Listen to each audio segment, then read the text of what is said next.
They say that the first 10 days of a road trip is the hardest because you're throwing out your whole routine, especially when you're doing it in a camper van. We are now about 10 days into our trip, leaving from Florida, heading to Alaska, and we are trying to figure out how to make this work in a 2000 Chevy Express 3500 conversion van that we converted ourselves. Well, he did the conversion. I just bought things. Some things have been an absolute lifesaver, while other things we're just still trying to figure out when to use them, and some things will be for later on when we get to Alaska. So they're collecting dust right now.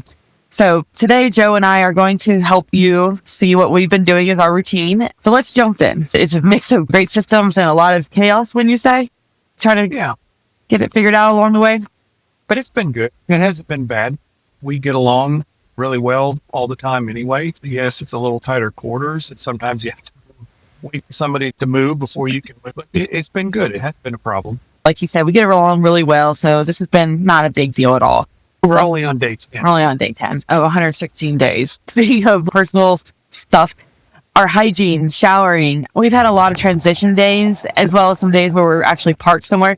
When we're parked somewhere, it's no big deal. We use the bathhouses because we don't have a bathroom in our van at all. We do have an emergency toilet, but thankfully have not needed to use it. Knock on wood. Please knock on some wood for us. But we were showering probably every other day on the transition days, and that sometimes looks like stopping at a pilot station or a Flying J and using their shower, which has been really nice. We've had really good experience so far. Hope it continues as we need them. We do use microfiber towels, which dry really fast. They're dry before morning.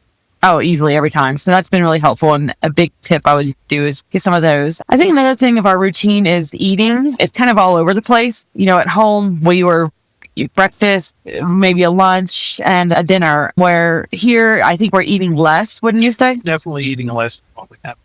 I know that for a fact because my glucose, and I'm diabetic, and so my glucose is low, actually, and I've had eaten some stuff even when I'm not wanting anything.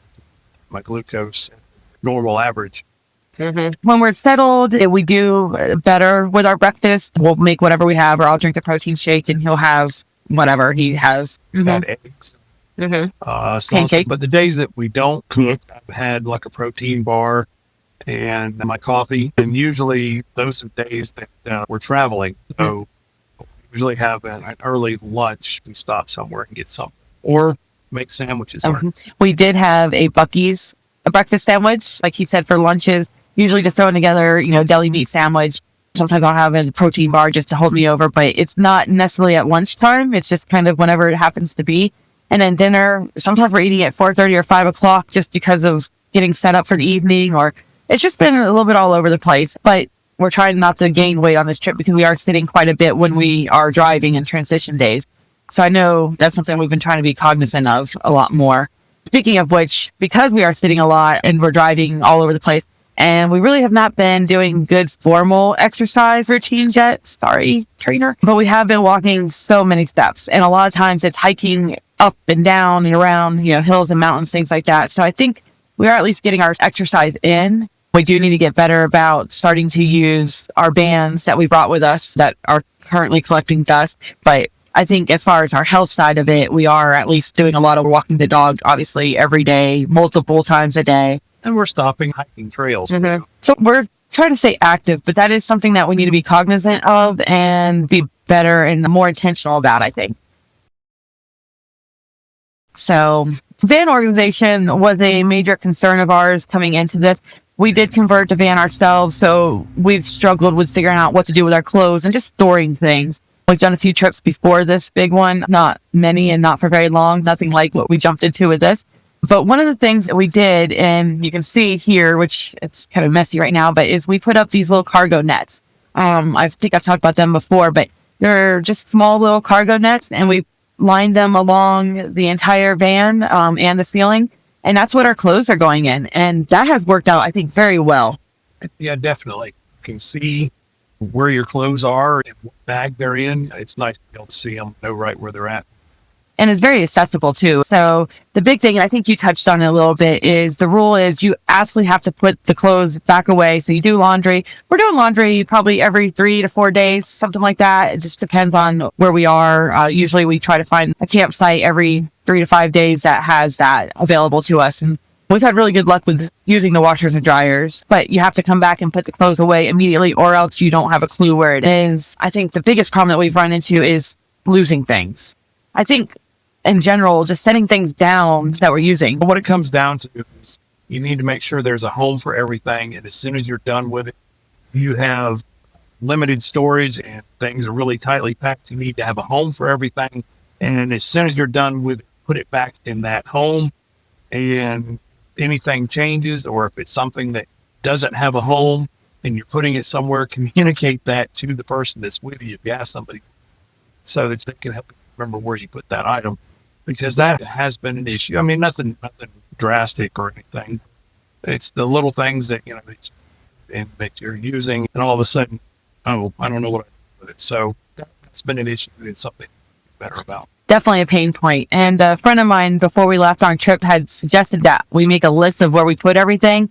I said, no, I'm not going to do that. I'm going to have Joe as my permanent know where everything is person. And he said, well, but there's a lot of things we just don't know. And as he said, as we're using the things, we set it down. It's like a set it down and it's gone syndrome. It just disappears. And we're like, where did it go? And I mean, even our earbuds for this video were gone for about 5 minutes before we found them. I've had them and they were gone. It's just being very much aware of that and having a home and then communicating, like you mentioned. I think that's probably our biggest pain point, is just kind of misplacing things. We did find them. I think we lost the tire gauge on day 2, and then we found it around day 10. That's the way it happens.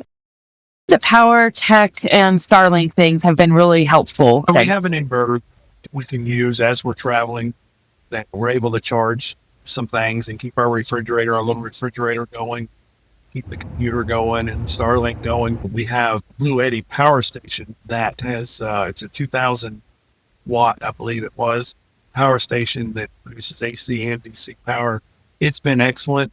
We've used it several times now. We have a shoreline. It looks like we can probably go between running a fan and some lights, our personal devices, phones, and computers, and the Starlink, and the cooler. We could probably go easily three nights, not 3 complete days that way. 3 nights easily without having to charge it. And we can charge it from the inverter while we're traveling as well. But what we've done is, and it's worked out well, is every 2 or 3 days when we stop at a campground, we're able to plug into a 30 amp shoreline and we just charge it up at that point. And it's good to go for the time we need it. It's been working out really well. And the way we designed the trip is we travel for a few days at a time, usually transitioning, and then we stay for a few days somewhere. So that way we can take a break from driving, at least the long distances, recharge everything, and just kind of get our bearings again. And I think that's been working out really well with charging the Bluetti.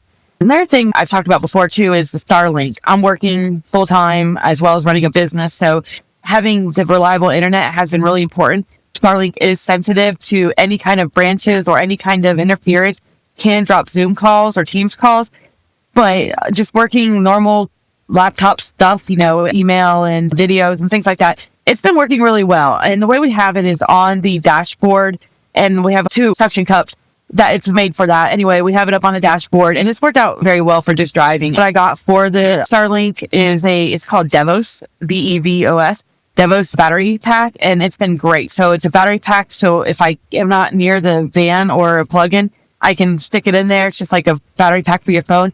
And then I can take it anywhere with me. It's great for throwing in my backpack. It fits perfectly in there. It actually it has a stand with it. So it makes my Starlink stand up when I need to, on angle. It's been really, really helpful for working and keeping things going. We do have the unlimited plan right now, unlimited roam, because I don't want to take the chance of not having what I need for work. Oh, I know another thing that we got. It's one of those things that we almost didn't get. So as you know, we have a 2000 Chevy Express van. It does not have Bluetooth. It's just an old radio system. And so we bought, it's a FM Bluetooth transmits through your radio. It hooks up Bluetooth from it to your phone. And then from the device itself, it broadcasts your phone or whatever Bluetooth item that you're using through your stereo system. And that's been very handy because we GPS on our phone a lot and also streaming music and such. So transmits it through our stereo. So that's been very. and it plugs into our cigarette lighter. So it's, really easy to use that way. And the one that we have actually has plugins for USBs and USB-C, so we can charge our phones while we're using that as well. Literally a last minute purchase. I think it arrived 2 days before we left.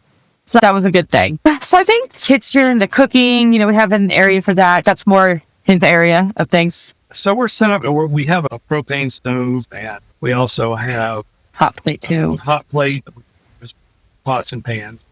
But the thing that's really been useful and coming is just before we left, we ordered and received a little electric skillet, a small electric skillet. And that is the thing that we use the most. That is the surprise winner of our things. Cook just about everything that. And there may be some times we'll use the propane when we're boondocking or whatever. We don't have electric. We don't want to use the power for the Bluetti. But when we've had power and we've been cooking, the little electric skillet has been amazing. It's easy to clean. It's just one item. And that's been great. It fit 2 steaks in it perfectly. So I'm happy. I like to eat. So I'm glad that he found something that he can do and use easily. Also, something that he did is our pantry. So again, we didn't know what we were going to do for storage in here. So when I built out the van, I built a little shelf area with a sink in it.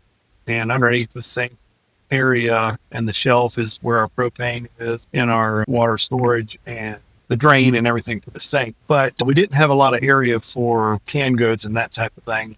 So what I did is the shelf area next to the sink, all I did was I got a storage container with a lid, just a rectangle storage container, and I just drilled 2 holes in it and bolted it down so that it doesn't move. And we just put our canned goods and some of our other dry goods in that and put the lid on it, and that slide around, and it's worked out really well. We call that our pantry. We like it though. It's our little pantry now. It's thick, and it also makes it where the dog can't get into it easily either. So that kind of solves a bunch of problems by doing that. And that was also a very last minute conversion that you did. So we forgot the can opener.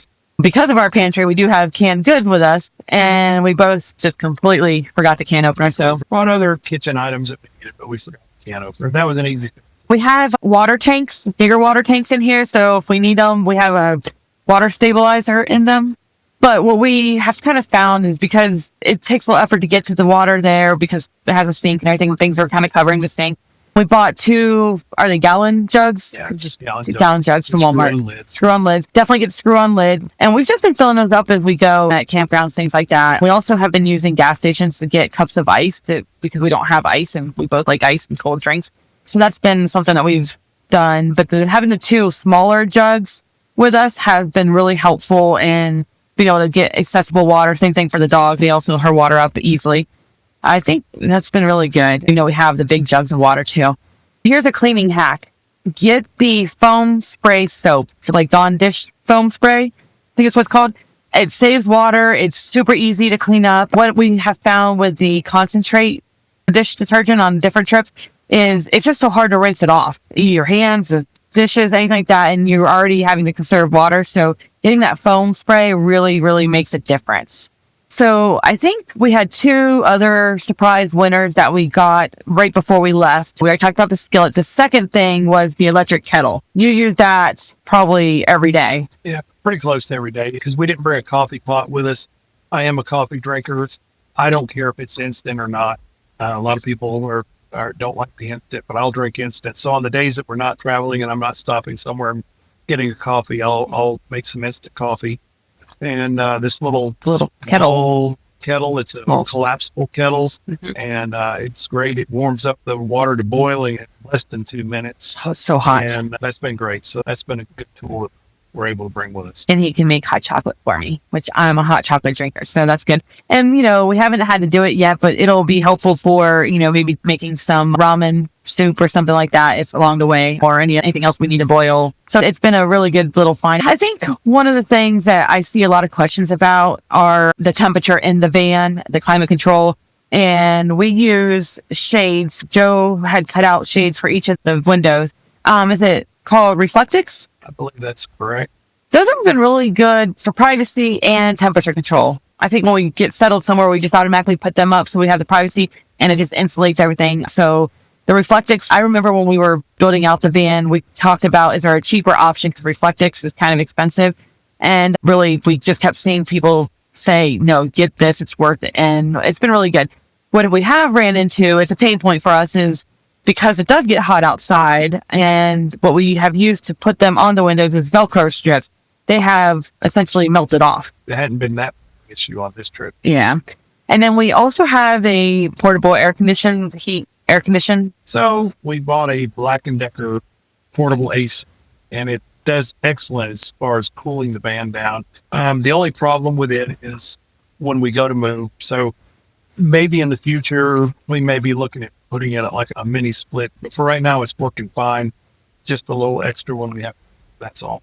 I think another thing that we've talked about, but it's too late to do it for this trip, most likely, is insulating the kitchen area. There is no insulation in that area. So that gets hot if it's facing directly at the sun. So that may be something that we need to do in the future, is insulate that area. We don't keep anything up there that would go bad. No, like food products, things like that. It's our kitchen area with all the utensils, the skillet, that type of thing. Kind of not last minute, it was planned out, but we got a cargo tray for the back of the van. Yeah, it's a cargo tray with a rubberized storage bag that was part of the combo that you could buy. And that's worked really well. The bag is like I said, it's a rubberized bag. And we've had some rain while we were traveling. We've had absolutely no issue with water getting in it. It's kept everything in it dry. So that's been great. We have a lot of our little tools and things like that in there, oil, just those types of things. So we had one major, annoyance, pain point, almost catastrophe early on in our trip. So the issue was this.